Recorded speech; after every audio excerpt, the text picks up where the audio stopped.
The day I had been planning since I was a little girl finally arrived. The flowers were perfect. The dress fit like a dream. Every single detail was exactly right, except for one thing: my father, the man who was supposed to take my arm and walk me into the next chapter of my life, had already made his decision. He wasn't going to do it. And the reason wasn't anger. It wasn't money.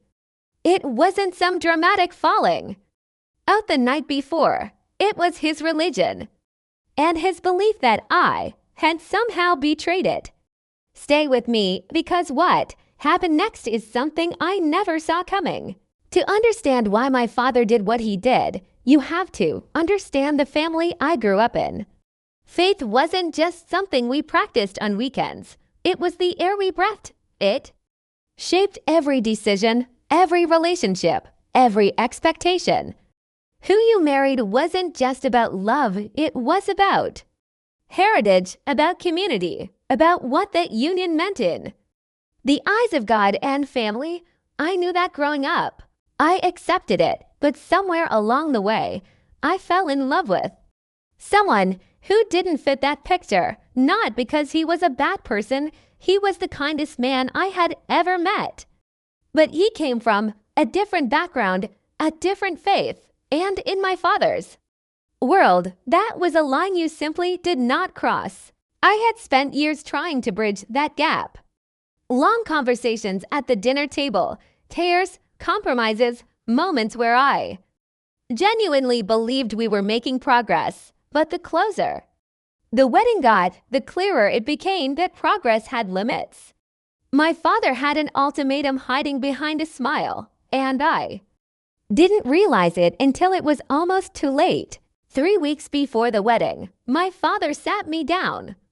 I still remember exactly where we were: the kitchen, late at night.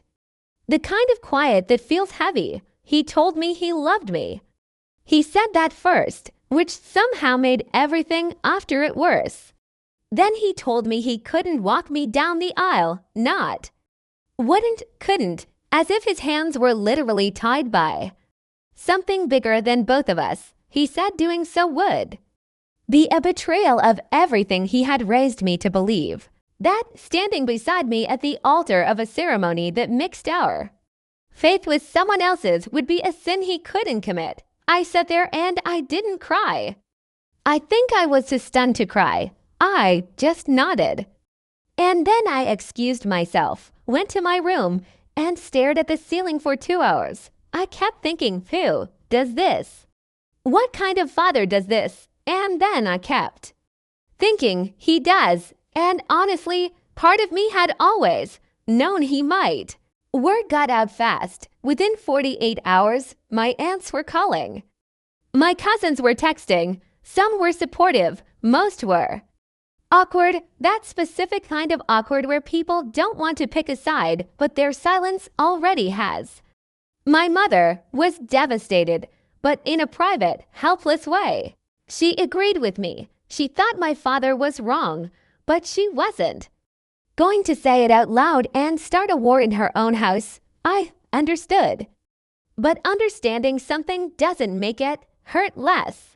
What I didn't expect was my fiance's reaction. He was calm, calmer than I was. He held my hand and said, "We'll figure it out. Someone will walk you down that aisle and it will be the right person." I remember almost laughing at how simple he made it sound, but that sentence planted a seed. Someone will walk you down that aisle. And then I thought of my grandfather. My grandfather was 79 years old. He had lived through more hardship than I will ever understand. He was deeply, genuinely faithful, more so than my father, honestly. But his faith had made him soft in a way my father's never did. He used to say that God's love was too big to fit inside any one building. I used to think that was just something old people said. I didn't realize until that moment how much he actually meant it. I called him on a Tuesday evening. I told him everything. I was rambling, half crying, barely coherent. And when I finished, there was a long pause on the line. I thought maybe he'd fallen. Asleep, he did that sometimes, but then he spoke. He said, "When is the wedding?" I told him. Another pause, and then.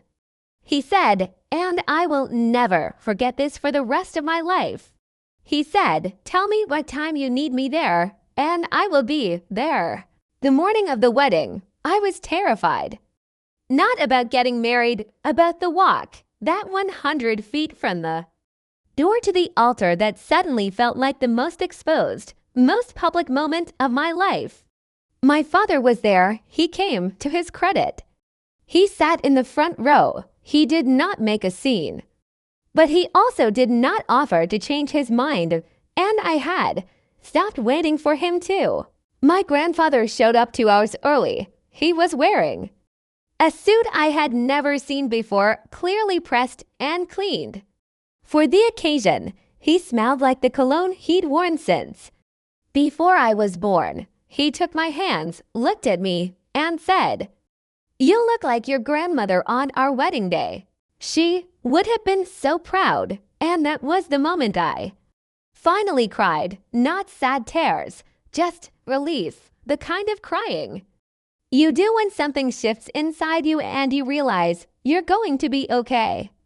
When the doors opened and the music started, I took his arm. His hands were shaking slightly, age, maybe nerves, maybe both, but his steps were steady. He walked slowly and deliberately, the way someone walks when they want every step to count. The guests watch. Some knew the full story, some didn't. But everyone in that room could feel that this moment meant something. I could feel it in the way he held my arm, like he had been waiting his whole life for someone to need him exactly this much. I'd be lying if I said everything was fine after the wedding. My relationship with my father became something careful and polite where it used to be warm. We talked, we still talk, but there's a word for the distance between us now, and that word is grief. I grieved the version of that day where he walked beside me. I grieved the father I thought I had, and I think he grieved something too, though he'd never say it. But here's what I gained. My grandfather and I became close in a way we never had been before. He called every Sunday. He asked about my husband by name with genuine interest every single time he came to holidays. He became a fixture in our life in a way that I don't think would have happened any other way. That wedding day created something between us that was entirely new, and it turned out to be one of the most important relationships of my adult life. I'm not here to villainize my father. Religion is complex. Family loyalty is complex. People make decisions inside their beliefs that hurt the people they love, and they genuinely think they're doing the right thing. I don't think my father was cruel. I think he was trapped between his faith and his daughter, and he made a choice that he thought his faith required. Whether it did or not is between him and whatever he believes in. What I want you to hear is this: the people who show up for you when everything falls apart, those are your people. Not by blood, not by title, by presence. My grandfather didn't have to show up early in a pressed suit he'd probably dusted off from the back of his closet. He chose to, and that choice told me more about love, real, unconditional love, than anything my father could have said or done. If you've ever had someone let you down at a moment that mattered, you know the particular kind of pain I'm describing. And if you've ever had someone step up when they didn't have to, you know what I mean when I say it stays with you forever. Drop a comment below. Has someone ever surprised you by showing up when you needed them most? I read every single comment. And if this story hit close to home, share it, because someone out there needs to hear that it's okay when things don't go the way you planned. Sometimes what actually happens is better.